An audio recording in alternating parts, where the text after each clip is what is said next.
அது ஒரு பழமையான பங்குத்தலம்.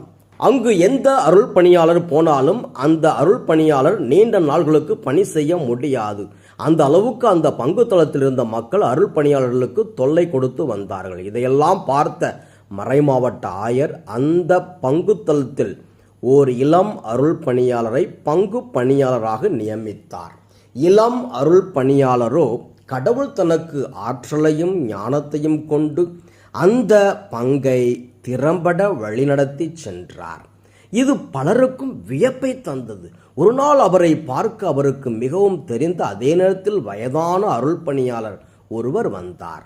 அவர் அந்த இளம் பங்கு பணியாளரிடம், எப்படி உன்னால் இந்த பங்கு தளத்தில் இவ்வளவு சிறப்பாக பணியாற்ற முடிகின்றது என்று கேட்டார்.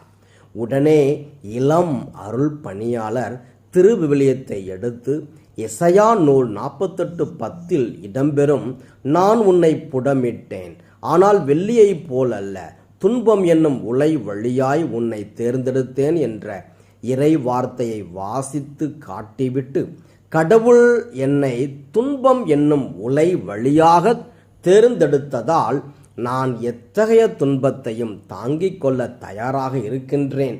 அதனால்தான் இங்கே பங்கு பணியை மிகச் சிறப்பாக செய்ய முடிகின்றது என்று தீர்க்கமாக பதிலளித்தார். ஆம், இந்த நிகழ்வில் வரும் இளம் அருள் பணியாளர் மக்களிடமிருந்து வரும் துன்பங்களையும் வெறுப்பினையும் தாங்கிக் கொள்ள தயாராக இருந்தார். அதனால்தான் அவர் தன்னுடைய பணியை மிகச் சிறப்பாக செய்ய முடிந்தது.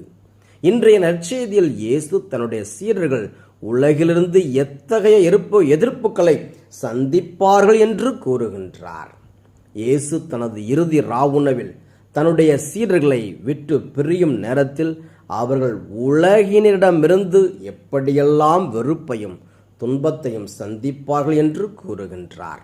இயேசு உலகு என்று சொல்வதை அவரது போதனையை கேளாதவர்கள், அதன்படி நடக்காதவர்கள் என்று பொருள் எடுத்து கொள்ளலாம்.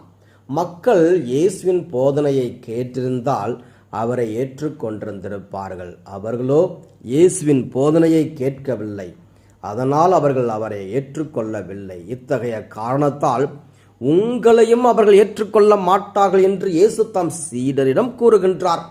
இன்றைய முதல் வாசகத்தில் தூய ஆவியார் பவுலை ஆசியாவில் கடவுளின் வார்த்தையை அறிவிக்காதவாறு அவரை தடுத்தார் என்று வாசிக்கிறோம். பவுலுக்கு எங்கு எதிர்ப்புகள் நிறைய இருந்திருக்கலாம். அதனாலோ என்னவோ தூய ஆவியார் பவுலை